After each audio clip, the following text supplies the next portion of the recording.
Welcome to the Future Beef Show in partnership with Drovers and Breeder. This is the place to connect with people, innovations, and success stories shaping the next era of beef production. I'm your host, Jim Johnson from Brands and Barbed Wire. As usual, I've got my global specialists with us today, Dr. Jessica Sperber, feedlot specialist from the University of Nebraska, and Ian Wheal, founder of Breeder, the cattle tech company championing producer-led beef supply chains. Welcome to the 3-ounce portion of the Future Beef Show.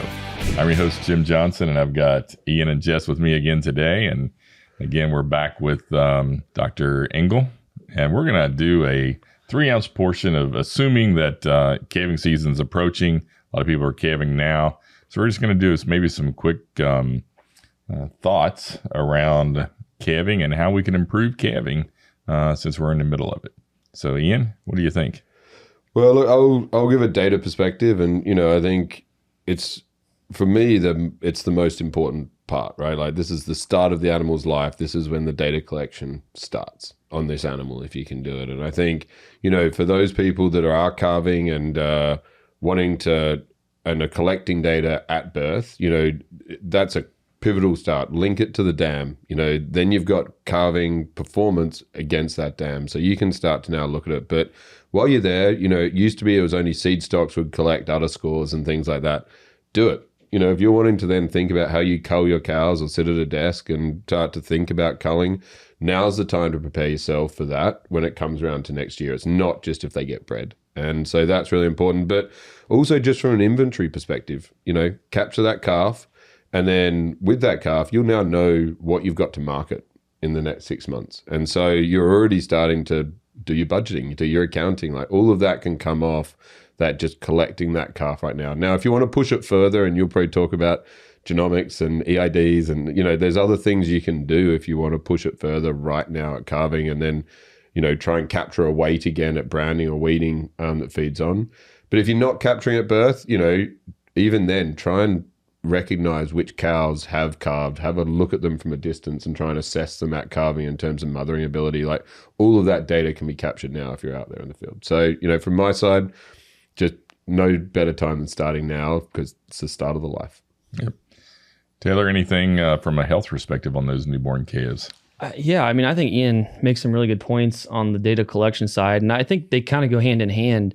From a health perspective, you want to be able to drive your health making decisions from your data that you have. So I totally agree.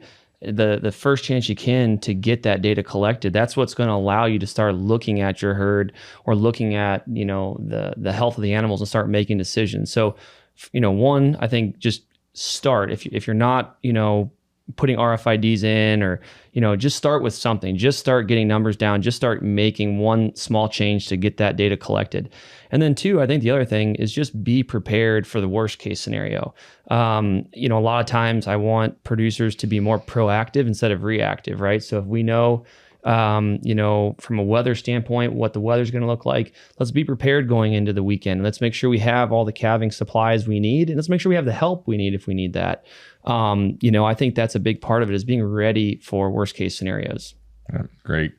Jess, nutritionally, what kind of shape do these cows need to be in? What's the ideal situation for these females calving that are optimal health and some of those other things? Mm-hmm. And then, being Canadian, how important are things like calf vigor and recording things like that? Mm-hmm. So for your twofold question, yeah, the first, obviously, nutritional status of the cow is extremely essential in that third trimester. So making sure that she does have some overall flesh and cover on her to make it through her entire pregnancy. Obviously not too much flesh, right? And then making sure that her mineral balance in her diet is there. So making sure that she has that calcium in the diet to support calving and some magnesium for ease in that regard as well. Obviously, once the calf is born, Taylor already has mentioned it in a previous episode, but how critical first milk is or colostrum for that calf, making sure that they do get it. For the calves that maybe the cow has a complication and you sort the calf off, or that the cow doesn't have milk let down for the calf, making sure that you do have that colostrum to either tube to the calf or offer in a bucket to that calf is essential. Colostrum is critical, as we mentioned. The longevity of that animal to perform on the rail for us on the fed cattle side starts at birth, starts in utero essentially. So cow management right before calving and through that third trimester is critical to get a healthy calf on the ground and one that we want to feed in the feed yard and produce high quality beef. Yeah, it's hard to make money on dead calves, right? Absolutely. It is. Yeah, I dead mean, calves don't pay the bills. They don't. And so no, I think there's interesting, and we talk about, data collection. I mean, there's more to just going out and seeing that calf's, alive and making sure it nursed. I mean, I think we look at things like calf vigor, how quick did that calf get up and nurse, and then the mothering ability of the cow. Yeah, that's really important too. And so we look at those things and we collect that type of data.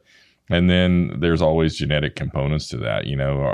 Did we notice that, a lot of the calves out of a particular sire were a little slower to get up? And that's important, so we either need to pay attention to those calves that are coming, or maybe we need to make a different decision on sires, right? Yeah. And then the other part of that is mothering ability, right? Did as a first calf heifer, did she walk away? And is that a common within a certain animal or even environment, right? Yeah. So there's so many things like that we can collect data on and find out more about. So yeah, and I think just your perspective, Jim, from a genomics and genetics perspective, obviously, the faster you can increase the genetic potential of your herd, the better you will be as a rancher. And I think, would you ever recommend like doing tissue samples at birth, or do you sort of see that as something later when you're thinking about things like genomics for potential replacement heifers?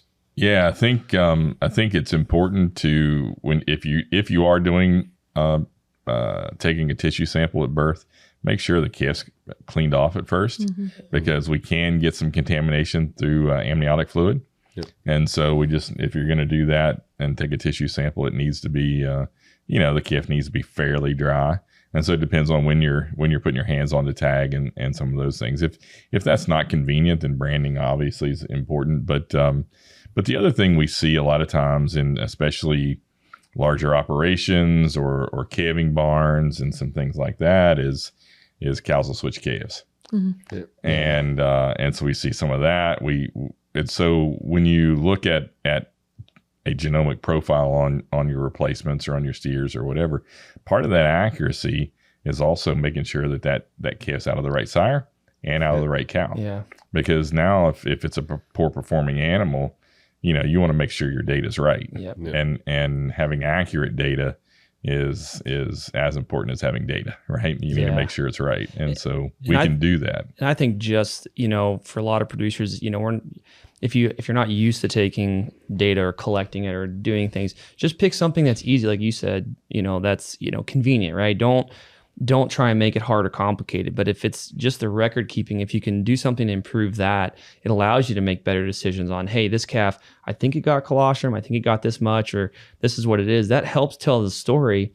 So when you start looking at those calves, whether they're in the backgrounding phase, you kind of have an idea of, well, hey, maybe this was the calf, that was born out at this, there was this weather. I think it got this much colostrum, but maybe that's why that calf's not performing in the backgrounding phase. Yeah, and even in our app, we moved away from like 1 to 5 on scores. And so if you want to do calving vigor, it says stood immediately, or stood within 30 minutes, fed itself, those sort of things. So, use tools like Breeder to help. Like, it will help get more standardized collection, whether it's you or a cowboy or someone else who's collecting that data. So, yeah. Udder scores. Same thing. Those are important at that stage too, is trying to capture that information so that we can, again, make better decisions down the road. And then, I always say, just go out and take a picture. Yep. If it's not convenient at the time, take a sort of a picture, a timestamp. You got a date. You got what the udder looks like. You got what the cow looks like. You got whether the calf's cleaned off and up yet. You've got a lot of those things that help you remember sometimes if you're calving a bunch of them and maybe time's not critical. Just you got your phone on, you take a quick picture. Mm-hmm. So that's good. Well, and good luck to everyone. It's going to be hard work. Yeah. next few months. But it's an exciting time of year, right? Yeah, I mean, certainly. that's really what a lot of us are in this business, especially the cow-calf businesses. We just enjoy, seeing those calves born and bouncing around green pastures before long.